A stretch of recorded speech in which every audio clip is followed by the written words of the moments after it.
My guest today is Wally Manheimer. Okay, well, what I'm going to be talking about is some of the Science Society's climate statements and some concerns that I have about it.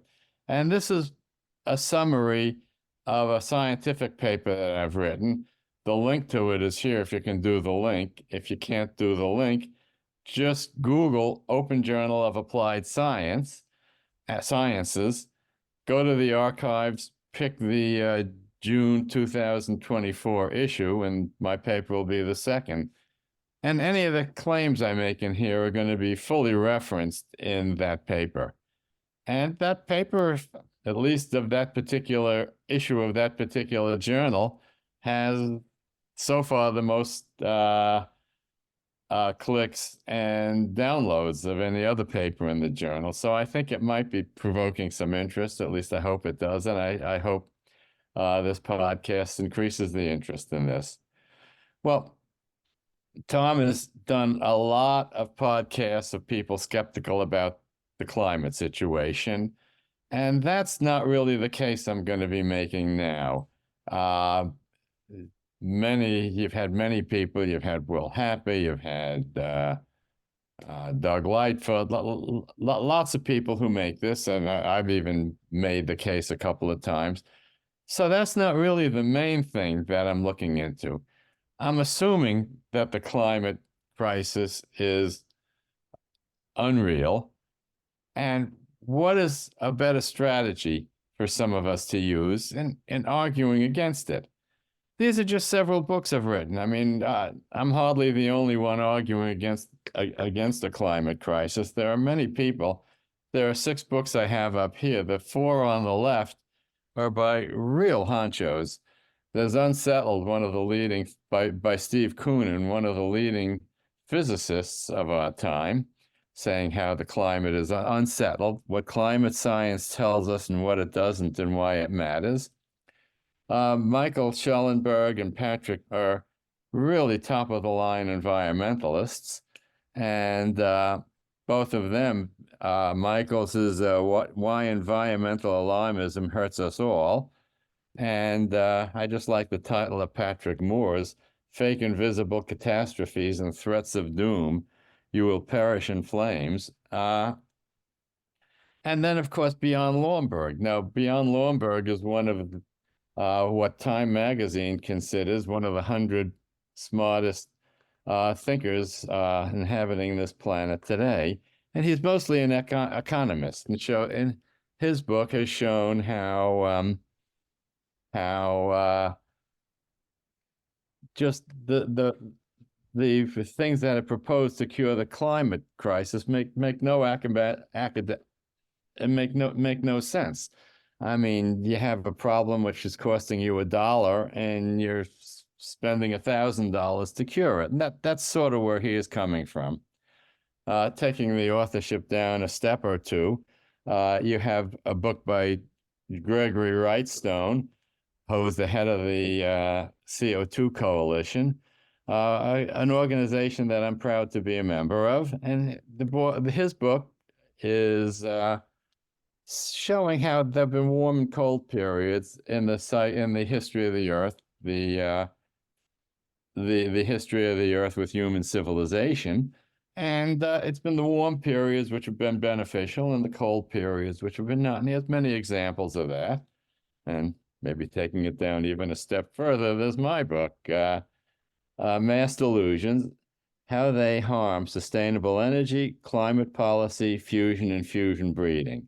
So anyway, I'll just talk a little about my book. It's Mass Delusion claims that the nearly unanimous assertion of an onrushing climate crisis is a mass delusion, and this is something which has occurred many times in both American and world history, and the book gives several examples of it and points out some other sources where they're discussed in more detail. And I would claim that this book of mine has something that these other books don't have. It's shorter and more irrelevant and relies a lot on color pictures. It treats the climate and energy dilemma in a unified fashion, treating acquiring Western-level energy for the whole world as the ultimate goal of it. It makes the case that going to net zero, that is net zero carbon dioxide emission in the atmosphere, is technically, environmentally, and economically not feasible, and a tremendous mistake to do something like that. It makes that case as well as I'm capable of making it. It's more emphatic. It doesn't regard, if you read, say, the Wall Street Journal, you'll see that it regards windmills and solar panels as something that'll increase the price of electricity by this or that percentage. I think it's much worse than that. I regard the imposition of net zero as something that's so wasteful that it can really destroy a civilization. As a part-time fusion scientist in my career, I added sections on sustainable energy by fusion and fusion breeding, but we won't get into that surely. Let me just give one example from the book. Let's say that we want battery-based backup for a region of the United States, let's say Texas or New York and New England, where all of a sudden for a week there's no sun and no wind. And this happens often. Well, let's assume that the cost of a Tesla battery can be reduced by 90%. A simple calculation, which is in the book, shows that for that particular region, having batteries, which will provide the power that we use for a week, would cost $100 trillion. And assuming you need, say, 6 regions or such regions over the country that need them, the total cost would be $600 trillion. And batteries don't last forever. They'll last 10 or 20 years. So you're talking about a yearly replacement cost of $30 to $60 trillion. I mean, it makes no sense. And these are not complicated calculations. They're simple. I know how much power the United States uses, about 400 terawatts. I know how much electricity how much energy a Tesla battery stores. And don't forget, I'm assuming I'm reducing the cost by 90%. And it's a very simple calculation to see how many you need to power the United States for a week. So the cost of transition to net zero is estimated by the supporters of it is like between $100 and $300 trillion a year. And here my example shows that you might have to spend $600 trillion or $60 trillion a year just to add one tiny little part of what you need. Skeptics think it's going to be much more expensive than the supporters of it think. And waste on a scale like this is sufficient to destroy a civilization. And that's the case I make. There are many powers hostile to the West that are not fooled by the threat of a rapidly approaching climate disaster. Coal use, in fact, in 2022 is at a record high level, and most of the world is using it.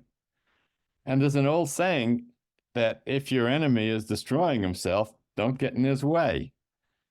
And the Chinese, I say, are taking this one step further. They're getting rich selling us the rope we use to hang ourselves. And the solar and wind power, as I just pointed out with the batteries, is a power supply that only works when the sun shines or when the wind blows, or in other words, I would call it its half a power supply.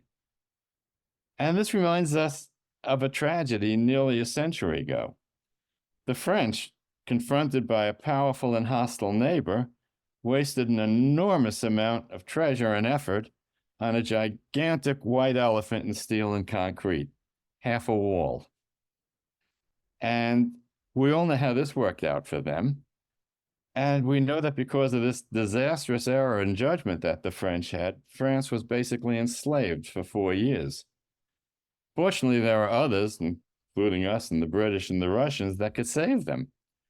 But if we go to net zero and hostile powers come in, which they will, certainly into Western Europe, even if they don't get to the Western Hemisphere, there's nobody to save us. So this is a real threat to our civilization. And there's something of a David and Goliath nature in arguing against this climate crisis. The government, the media, the public, much of the scientific community, and the billionaires are aligned against you.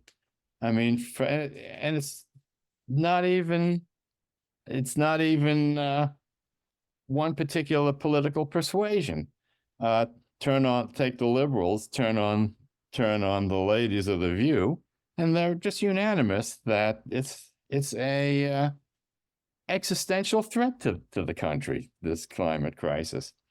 Go to the conservatives in the first Republican debate. Nikki Haley said she was going to shake her fingers at the Chinese and get them to stop using coal. And Governor Perry of Texas, who's certainly a solid conservative, filled up his state with windmills, which sometimes work and sometimes don't. So arguing against this is like arguing with a giant octopus. I mean, you pin one of his arms and seven others reach out and strangle you. So the question on my mind, is there any unseen vulnerability to the climate disaster claim, which will allow the correct skeptical argument to ultimately prevail? Do they have some Achilles heel which they're not protecting enough? And I think they do. And that's what I'd like to spend the rest of this time talking about. The foundation of the climate hysteria is said to be from the scientific community. And this is summarized based on the statements of a number of prestigious scientific societies. And I use prestigious, the word here, prestigious, sort of as a double meaning. On one meaning, I use it, first of all, to be the honest meaning of it. I would like to honor the accomplishments and of these society leaders who are really smart guys. And the second use of it, of course, is sarcastic. How can people so smart do things that are so dumb? And I believe there's no explanation for it other than mass delusion. They're suffering a mass delusion. And actually, Will Happer gave me one explanation of this. In 1841, a guy named Charles Mackay wrote, "The extraordinary popular delusions and the madness of crowds." And here is a quote he wrote from me: "Men, it has been said, will think in herds, and it will be seen that they go mad in herds, while they only recover their senses slowly, one by one." And people have had lots of explanations for why the scientific societies might be doing this. Maybe it'll get them rich. Maybe it'll get them influence. I tend to think that they're not so venal. I think they're suffering from the mass delusion. So here's Richard Feynman on the scientific method. And he says, if it disagrees with experiment, and Feynman is certainly one of the gigantic figures of 20th century science. And not only did he get a Nobel Prize and come up with several new branches of science on his own, but even in things not so scientific, he showed real common sense. He was the one who figured out the cause of the shuttle disaster. And, he certainly didn't use all his quantum electrodynamics to figure that out, but he saw what other people couldn't see. And here's him on the scientific method. If it disagrees with experiment, it's wrong. And that simple statement is your key to science. It doesn't make any difference how beautiful your guess is. It doesn't matter how smart you are, or who made the guess, what his name is. If it disagrees with experiment, it's wrong. That's all there is to it. And I added a few other conditions, the part in red, and I would add, or whether it wrongly claimed that 97% agree with it, or rather government bureaucrats with their mandates demand it, or whether the media with its censorship or billionaires with their billions all agree. If it doesn't agree with experiment, it's wrong. An advantage to his hypothesis is that you don't have to be a brilliant scientist to check the thing out. I certainly claim to be a professional scientist with over 50 years experience. I certainly don't claim any particular brilliance on my part, but you don't have to be brilliant. All you have to do is look at the prediction and look at the result. A positive result does not necessarily prove the theory's right, but a negative result definitely proves that the theory or the prediction is wrong. So let's take a look at the prediction of 5 scientific societies and see how they pass or don't pass Feynman's test. First of all, from the American Physical Society. And this is one that really sort of gets me because I'm a member of it. I'm a life fellow of it, and it's the only system. Well, I'm also a life fellow of the IEEE, but the main society I have associated with is the American Physical Society. And here's their statement on a small portion of their statement on climate change. Let me read it. Multiple lines of evidence strongly support the finding that anthropogenic greenhouse gases have become the dominant driver of global climate warming observed since the mid-20th century. Okay, so let's take a look at the temperature measurements over the last 140 years, from 1880 to 2020. Look at what the temperature was rising then. It got no assist from carbon dioxide, and it increased on this scale from it's a very jagged scale, so it's hard to get an exact reading, but it increased from about minus 0.5 to plus 0.2 on that scale, or about 0.23 degrees per decade. Then between 1940 and 1980, it was reasonably constant, bouncing around between some of the minimum and maximum points there. And then from 1980 to 2020, or a period of 40 years, it increased from about 0.2 to about 0.9, or 0.175 degrees per decade. So in other words, when there was no carbon dioxide assist, the temperature rose faster than when there was a carbon dioxide assist. Now, it might be that you could claim, well, look, when there was a carbon dioxide assist, it lasted a decade longer. But that's not what the American Physical Society said. It says it dominates, and it doesn't dominate. All you have to do is look at the graph and see that it doesn't dominate. Also, you can see that from like 1880 to 2020, it rose by about 1.2 degrees. Well, if you look at the NPSS, the United Nations thing that says how we have to stop using fossil fuel and control the climate change, they say that if you increase the pre-industrial level by 1.5 degrees, there's going to be a calamity. That's something they just say. They say, 2 degrees, all civilization, who knows what they say with 2 degrees. But they certainly said that at 1.5 degrees, it's a calamity. Well, it's increased 1.2 degrees already. And if it's going to be a calamity, if you increase it by 1.5 degrees, you think that by the time you get to 1.2 degrees, things would be pretty bad, wouldn't you? But everything's improved. Everything about the human condition has improved consistently. The health, life, economy, it's all improved. And yet all it has to do is increase a tiny bit more and we have a calamity. It makes no sense. But anyway, if the American Physical Society, like I said, if they said, well, my gosh, look, it increased a little bit faster from 1910 to 1940, increased a little faster than it does now. But look, it increased for a longer period of time now. Well, that might be correct. That might be from carbon dioxide. Who knows? But that's not what they're claiming. And they made this statement before this even last final temperature. So when they made their statement, the temperature rises were about the same. So they made a statement which is absolutely false. There's no two ways about it. Well, now let's take a look at the American Meteorological Society. And here's what the American Meteorological Society says. And they're a little tougher to pin down than the American Physical Society. First of all, it's hard to get the statement that they had. They had a statement which they said isn't accurate, which isn't their statement anymore. But then they have other statements which are very vague, which will link to that statement, which they say isn't valid anymore. So I use that statement, and maybe I'm just not getting it quite right.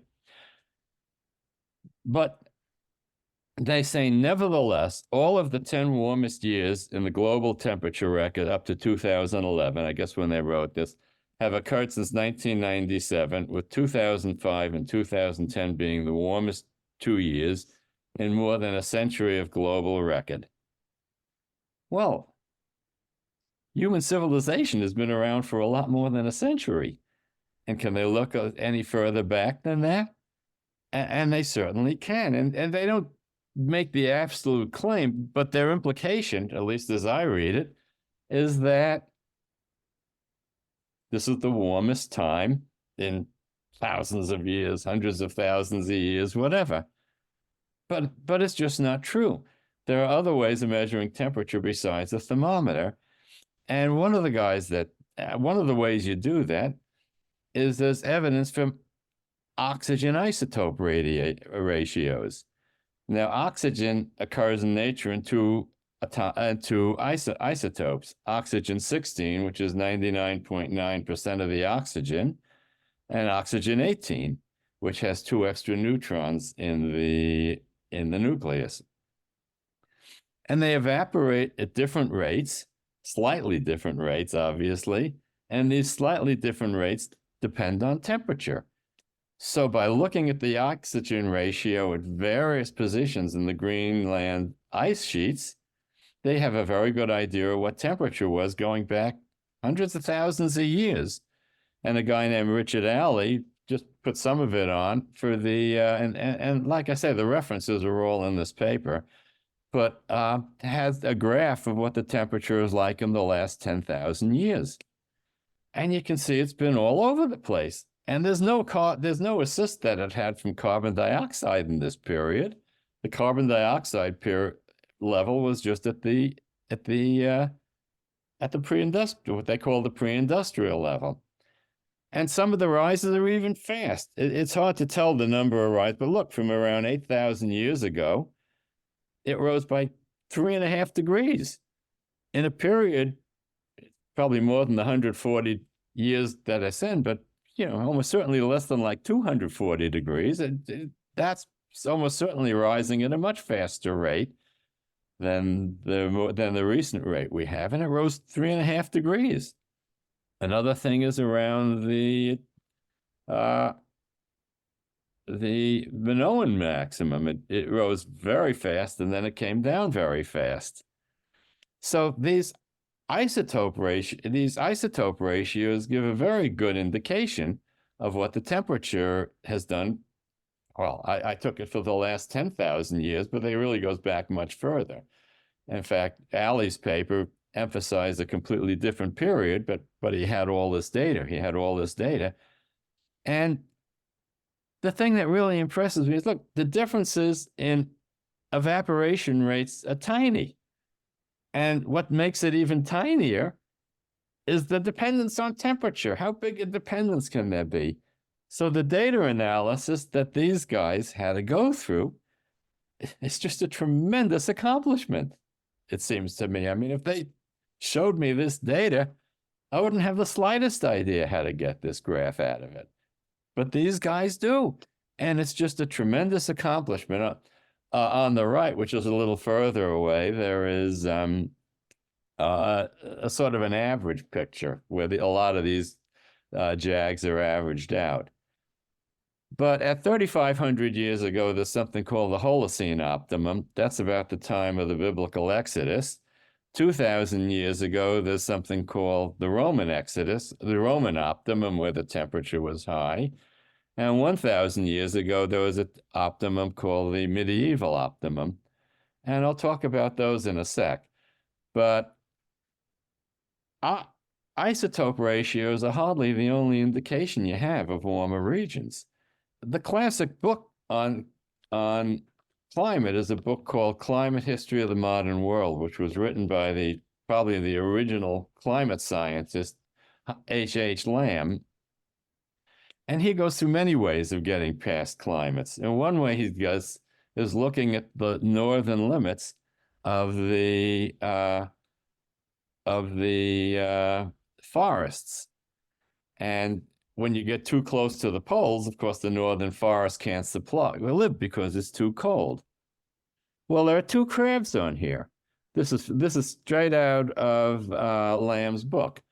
There are two curves on here. There's a small triangle curve and the blue curve, and it goes all around the northern polar region in Europe, Asia, and North America. And those are the limits of the northern forest 4,000 years ago. Then you look at the red curves going all around, and these are obviously worldwide measurements. They're just around the entire pole, and Alaska, Canada, Russia, Norway, everywhere. And 4,000 years ago, these forests extended about 200 miles closer to the poles than they do now, meaning that these were from the Holocene optimum. And archaeological, remnants of these forests are still there and they can be examined. And again, this is an enormous scientific accomplishment, finding all these forests and finding out where their limits were and doing the carbon-14 dating and whatever. It's a tremendous scientific accomplishment, which must have been the work of hundreds of scientists all over the world finding this. And these scientific societies just ignore it. Well, there's human historical evidence too. There's evidence of Roman vineyards in England during the Roman climate optical 2,000 years ago. And this was way before cold weather grapes had been developed. Cold weather grapes have been developed about 150 or 200 years ago. So in Roman times, grapes and vineyards only grew in relatively warm regions. And they were all over England, right up to Hadrian's Wall. And the Romans grew grapes in England. And there's archaeological evidence of where these Roman vineyards existed. And here's a map of England, finding all sorts of places where there was evidence of Roman vineyards. And you can see even way up north, right at Hadrian's Wall, they were growing them. In the medieval warm period, about 1,000 years ago, the Vikings actually settled Greenland and actually grew barley there. And modern explorers in 2012 found solid evidence. They found some of this barley, which the Vikings grew and was able to carbon date it as from 2,000 years ago. So these scientific societies are just ignoring a tremendous amount of evidence, which their own members got with extraordinary effort and, from my mind, extraordinary brilliance. Let me turn now to the National Academy of Sciences. This is sort of the well, if the Nobel Prize winners are the cream of the scientific community, the National Academy is just the cream of the society. And they fell into the same trap. They have a 36-page pamphlet, which I will admit I didn't read, but they have the statement of Marcia McNutt, who, as she became the president of the National Academy. And here's her statement is coming into the society, the presidency of the society. But now with climate change, this is right out of her science editorial. And like I say, reference to all of these, solid references to all of these are in that paper I mentioned. But now it's climate change. We face a slowly escalating but long enduring global threat to food supplies to support a population of 7 billion people or more. The time for debate has ended. According to her, we're not allowed to do what we're doing right now. The time for debate has ended. Action is urgently needed to reduce the per capita fossil fuels emission even further. Well, she mentions a threat to food supply and plants. So let's see if any of this has occurred. Here's an interesting experiment by Dr. Isidore, where he's just growing a particular plant. I think it's called some sort of a pine. And here he's showing the growth in the same period of time in ambient carbon dioxide with 150 parts per million more, 300 parts per million more, and 450 parts per more of carbon dioxide in the atmosphere. And the carbon dioxide doesn't stop the plants from growing, it helps them grow.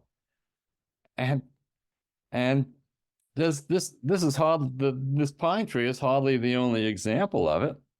NASA has published a picture of what they call the greening of the world.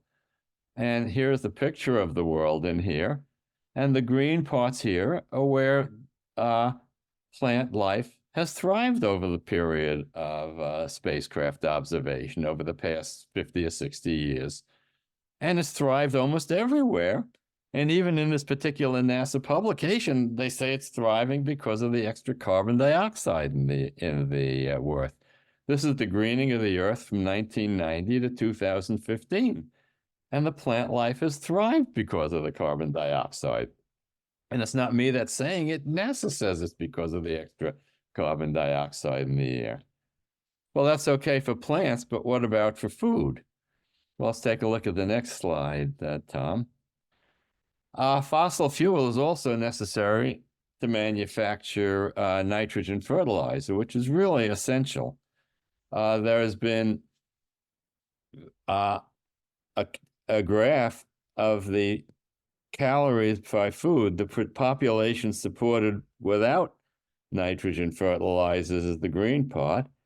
And without that, the world can support a population of 3 billion. With the nitrogen fertilizer, the world can support a population of 7 billion. And this fertilizer comes from the fossil fuels. So Marcia McNutt is telling us to starve to death half the population of the world. I mean, it makes no sense. But let's forget even that statistic like that. I think this was Business Week. I forget where I got that. The references in the paper. But they have a graph of population growth, which is the middle graph. The graph of gross production of food and calories, which is this top graph, part of it's a little concealed, and the population growth. And everything is increasing. The food is increasing. The food per capita is increasing over the last 50 years or so. So far, there's been no, to quote Marcia McNutt, no slowly escalating but long enduring threat to global food supplies. It just doesn't exist. I mean, maybe tomorrow these graphs will all come crashing down. I doubt it. But there's certainly no reason for her to make that case now. Okay, so now let's turn to the American Chemical Society. And here's a statement from the American Chemical Society, which I'll read to you on the left part of this. Extreme weather and related events such as floods, droughts, hurricanes, heat waves, and wildfires are increasing in frequency and intensity, threatening America's physical, social, and economic well-being. Continued uncontrolled greenhouse gas emissions will compound the effects and risk of climate change well into the future. Well, let's take a look at some of these one by one. Okay, floods and droughts are going to be increasing in intensity and frequency. So you look up floods and droughts, and like I say, you don't have to be a brilliant scientist to do this. All you have to do is look at the data from these qualified groups. And there's something called the Palmer Drought Index, and this one, is a particular version of it is published by the EPA. And they gives a number, a positive number to floods and a negative number to droughts.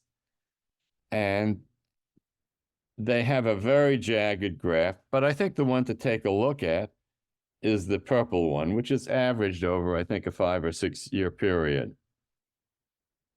And there's no particular increase in either floods or droughts. In fact, there's only, and what they say is that a sustained drought means that it's below -3, or a sustained flood means that it's above +3. So if you look at the purple, I mean, there are sustained droughts which don't last very long, but the sustained droughts, there are only two in the mid-1930s and mid-1950s, where these average curves drop below 3. And there aren't any sustained periods of floods, although periods in the mid-70s, mid-80s, and mid-90s are close to sustained periods of floods, but they don't make it. And after the 90s, some of these are blocked out by a little picture of you and me, Tom, but they don't reach that high between 2000 and today. So there's no correlation between droughts and floods and carbon dioxide increase. This curve has just been steady. The only extreme periods of either one or the other were in the 1930s and 1950s. So let's take a look at another one of the predictions. Hurricanes, this is saying them, hurricanes are increasing in frequency and intensity, threatening Americans' physical, social, and economic well-being. Continued uncontrolled greenhouse gas emissions will compound the effects and the risk of climate change well into the future. Well, these are from these graphs are both from NASA. I don't know if the NASA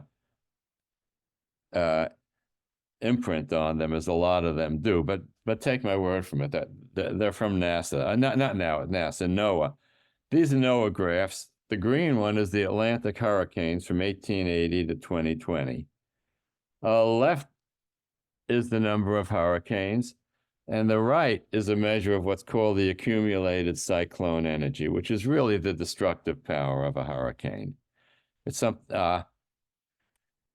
there have been somewhat increases in the amount of hurricanes from 1880 to 1920. You can see a slight increase, but I think you have to think in account. And of course, at the destructive power of the hurricanes, there's hardly been any increase. If there's any increase at all, it's very, very slight.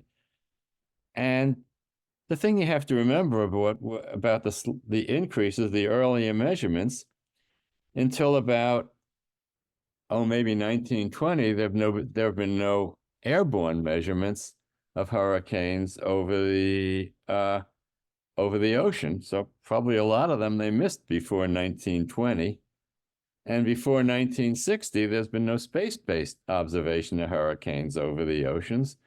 So until about 1960, I think you can say that we would, if you put in those or imagined what those might be, these curves would show even less of an increase. So there is no hurricane evidence threatening America's physical, social, and economic well-being, despite what the American Chemical Society claims. It just doesn't exist. There's no two ways about it. They maybe have brilliant scientists there saying it does exist, and I'm not such a brilliant scientist, and looking at the data and assuring you that it doesn't exist. There's just no two ways about it. Let's look at their other example. Wildfires are increasing in frequency and intensity, threatening America's physical, social, and economic being. Well, here's a graph of the wildfires, the number of acres burned in the United States, and this is from the National Interagency Fire Center, and there's actually a link over here for it. Here's a graph of wildfires in the United States, acreage destroyed. The graph is dominated, as you can see, by the tremendous decrease in wildfires from like 1930 to 1960. From about 1995 to about 2005, you can see there's a slight increase. And if you stopped your measurement at 2005, you might even say it's from carbon dioxide. But of course, from 2005 to 2020, there's been no increase. So there's no increase in wildfire threatening America's physical, social, and economic well-being. As I look at these graphs, and this information is not, this is probably the most difficult information I had to find, which I'm showing. I mean, every other thing I can show I got with maybe 1 or 2 clicks. This took me a little bit more effort. I think forest management is the main process dominating the entire graphs. Certainly not carbon dioxide increase. In fact, you can see that when there was no carbon dioxide effect, it's just the opposite. I mean, fire just kept decreasing. And the only thing you can blame on carbon dioxide is this very slight increase from 1995 to 2000. And it's just better forest management that we have. Okay, the American Chemical Society has another claim that it's made, and I can show that on the next slide. The effects of climate change on human health are a serious threat, leading to increased illness and mortality rates. Well, here's life expectancy worldwide in every part of the world from 1770 to 2021. And there are a couple of little glitches on this curve, which I'd like to remark on because I don't quite understand it. This is from our world data, which is has lots of data on a lot of different things. My guess is that they didn't consider the violent deaths. They probably considered natural deaths, but they didn't consider the violent deaths from 1914 to 1918 or from 1940 to 1945, because you would expect to see pretty big dips there if they accounted for the violent deaths. But by not accounting for the violent deaths in 1914 to 1918, they're probably missing the deaths from the 1919 plague also. This is speculation on my part, but I think it's reasonable because they don't show any decreases there when everybody knows there have been big decreases in life expectancy there due to the violence that went on in those particular periods. But they do show some decreases. You notice that around the late 1950s and 1960s, there's a big drop in life expectancy, mostly in Asia, but also in the whole world because Asia is such a part of the whole world.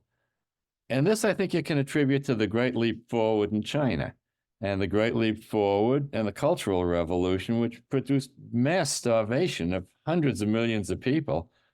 It wasn't violence, it was starvation. And I guess they would count that.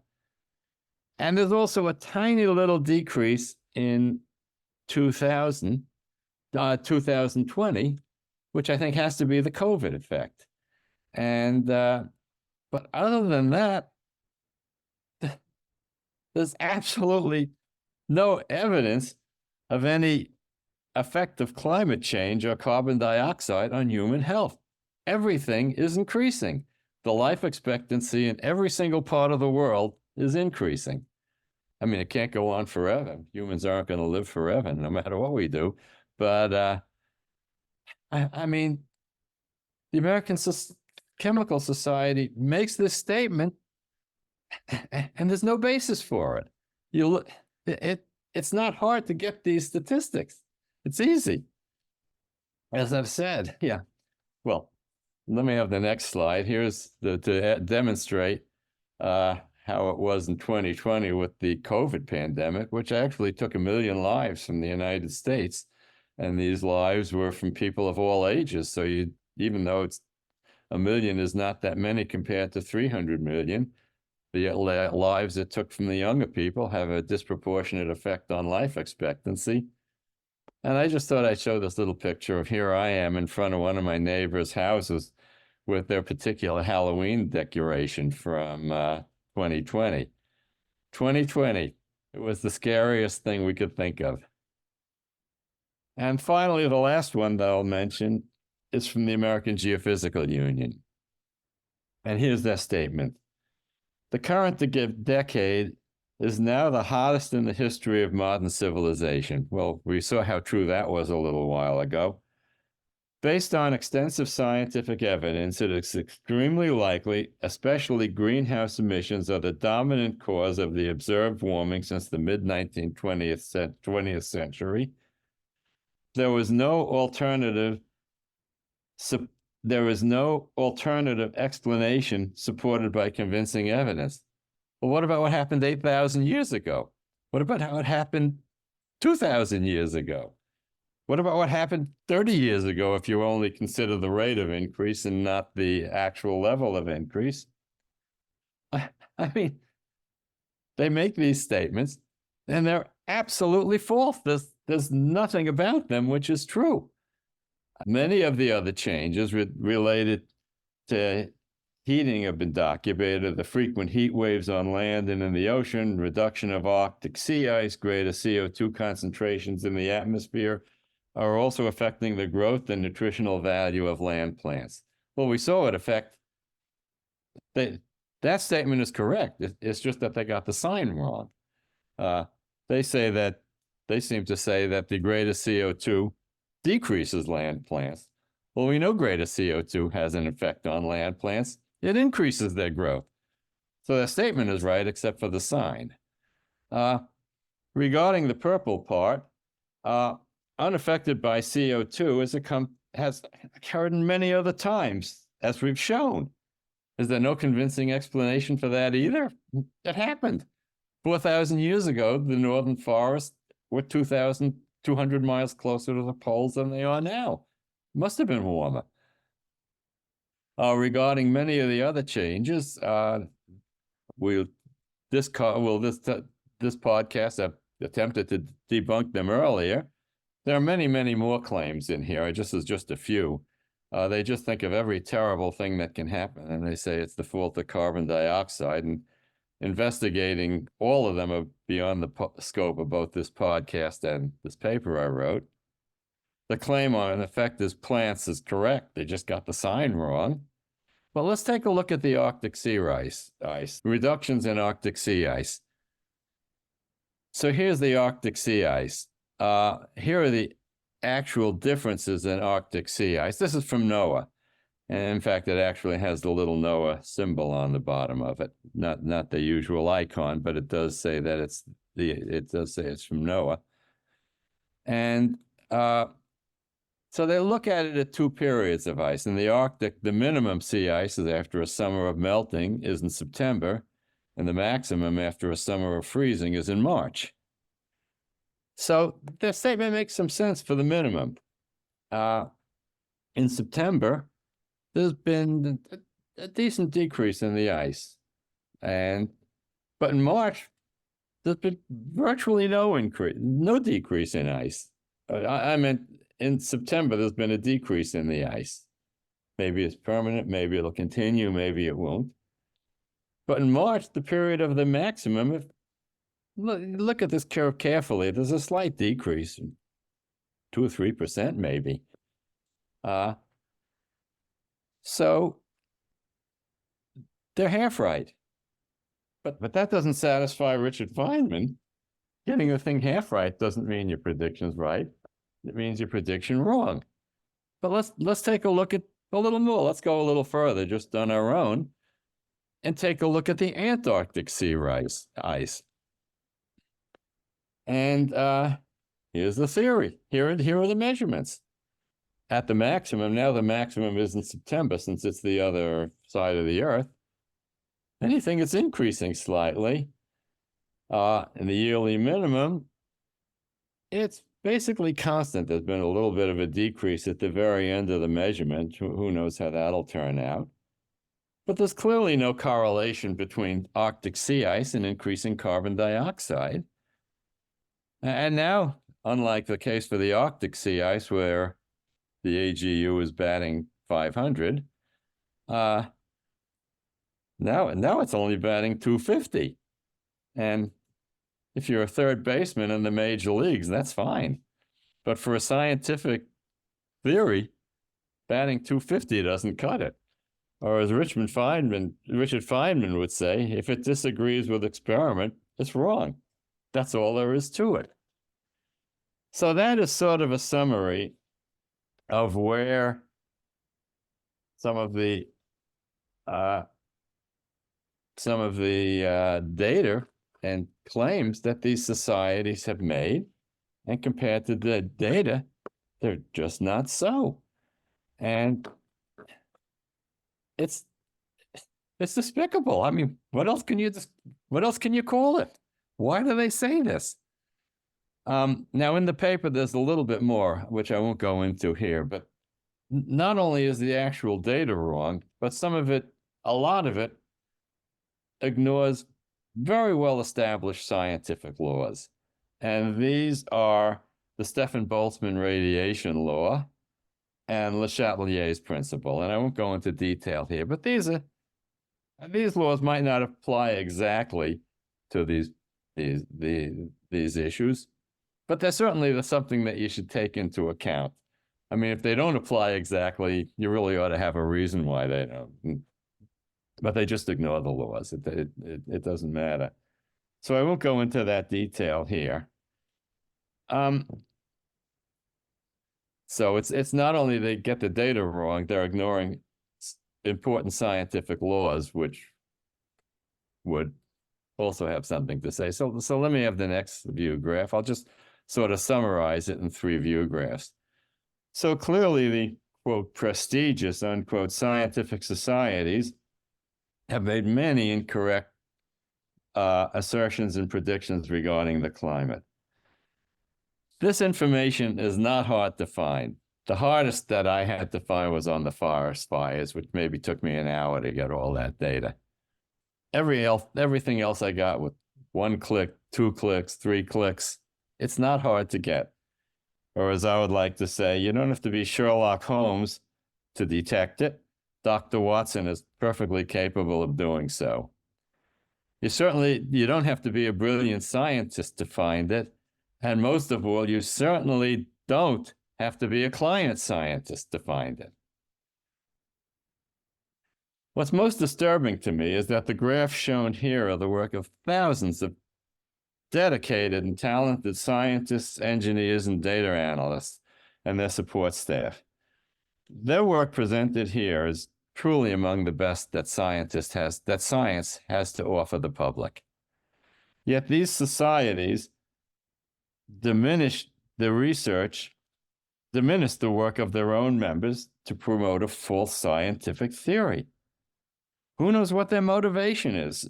Some people say it's to garner a lot of research dollars, and there might be something to that, but I tend to doubt it. I don't think of these leaders as so venal and money-grubbing that they'd be willing to do that. I think they've just been taken in by the mass delusion, or as Charles Mackay would say, by the delusion of the crowds. These societies diminish the work of their own members to promote a false scientific theory. The slightest bit of due diligence on their part would convince them that they're making a serious error. And to my mind, this is nearly unconscionable. And let me just sort of summarize it some in my last slide. What about the public? They're already beginning to complain about the nearly negligible costs coming from the switch to windmills and prohibiting gas-powered autos and the like. I just got back from a vacation in Nantucket, a family vacation in Nantucket, and all over the place there are signs saying no more windmills. I mean, these people are beginning to realize what's beginning to be inflicted on them. And what will it be like when the true costs of these, rather than the negligible costs up to now, become more apparent to them, as they inevitably will?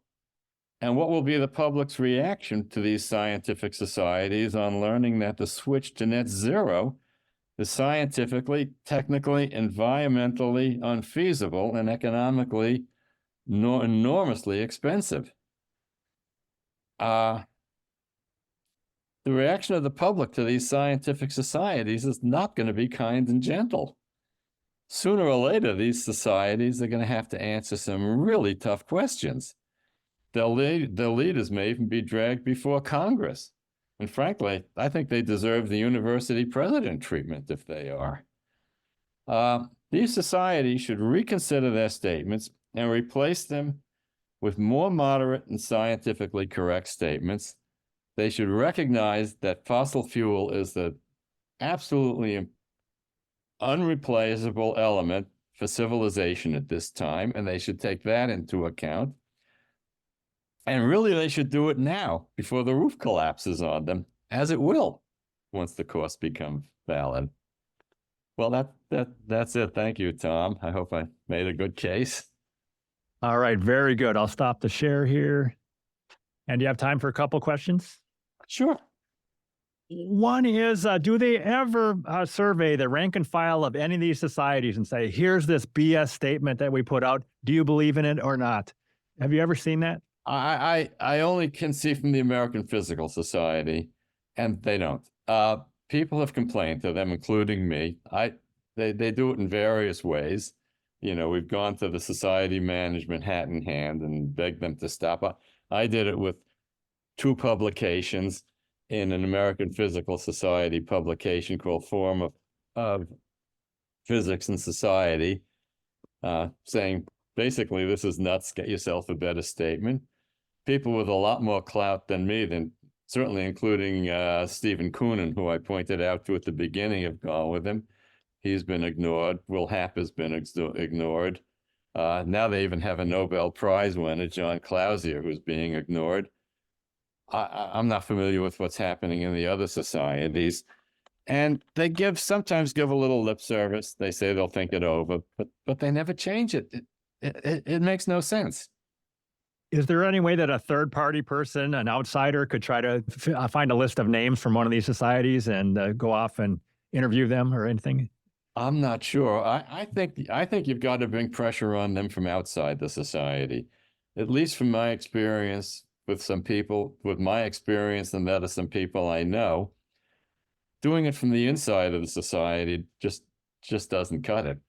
I think they have to. I think there has to be some pressure on them from outside the society. People have to start griping about, hey, how much this is costing us a lot, and what the heck are we getting for it? And that's going to happen. There's no way around it. I mean, these changes are very expensive, and they make things much worse. As a final section of this paper, by the way, which is on how are we going to get sustainable energy? And there is a way, and it involves nuclear power, but not from only fissile material, but also from fertile material.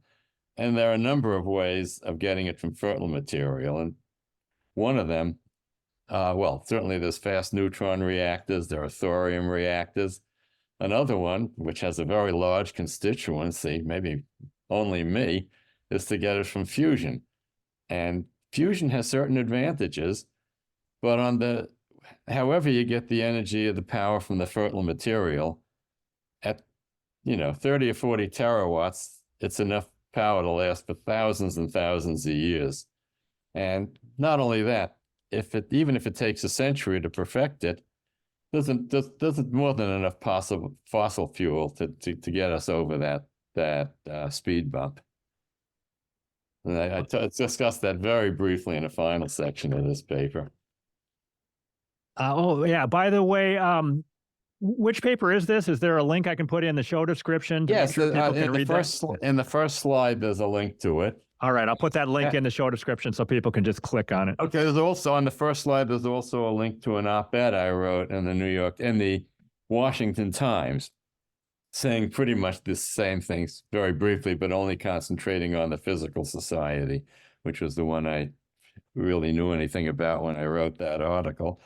But if you can't click on it, the name of the journal is Open Journal of Applied Science. Google it. It'll come right up. Go to archive, click on June 2024, and there it'll be. So, I mean, if you try to type everything in yourself, you'll undoubtedly make a bunch of mistakes, and it's easier to get it just by a Google search. Yeah, I'll try to put it right in the show description. If you put it right in so anyone can click on it, and the Washington Times article, op-ed too. Okay. I hope this gets people to. I think these societies deserve criticism. Frankly, I think I'm trying to save them from themselves, because I think what's going to happen if the rest of the world gets on them is much worse than anything I can inflict on them. So I do have one last question. I'm just looking at, like, the American Chemical Society said, quote, extreme weather and related events such as floods, droughts, hurricanes, heat waves, and wildfires are increasing in frequency and intensity. That's what you said. How did this happen that they made this crazy statement? Do you have any suspicions as how did they get captured or what happened? Okay, so if you ask Will Happer, he'd probably say that's the way we get research dollars. He has a very funny slide where he has a bunch of pigs eating, and he says, "Put out a trough and the pigs will come." I tend to be skeptical of that, although it's reasonable. I just don't think they're that venal and that money grubbing that they'd do that. I think it's a mass delusion. I have no other explanation for it. They're in this mass delusion, and they don't do the minimum amount of due diligence that they have to do, and they just don't do it because they're taken in. This is my theory, and Will Happer would probably give you something different, and Dick Lindzen would probably give you something different. Dick Lindzen thinks it's so that they can gain power over the people. Patrick Moore, he had no reason for it. I forget what. The most logical explanation I can come up with, which is not a logical explanation, it's only the most logical I can come up with, is it's a mass delusion. Okay, I think it might be more sinister than a mass delusion, and I think maybe a core little group who wrote this statement, they were captured somehow, but I don't think the whole rest of the group are sharing in that bad of a mass delusion, but you would know better than I do. Yeah, well, I talked to Will Happer about this, and his impression, and it's roughly my own experience.